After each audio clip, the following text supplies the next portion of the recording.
guys, welcome to my videos. So guys, in this video, I'm going to show you how you can convert a horizontal table to vertical table in Excel.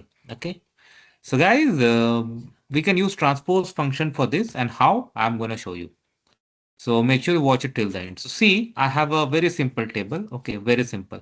Three columns, column A, three rows I have here, and it's a horizontal table. So like row heading, A, B, C, and data. Okay. Now, if I have to do vertical, then what we want A, B, C, and then data below it. Okay. How we are gonna do? We are gonna select all, and then we are gonna click, gonna go for Control C. That usually copy. Now, let's say you wanna bring this table here. Okay.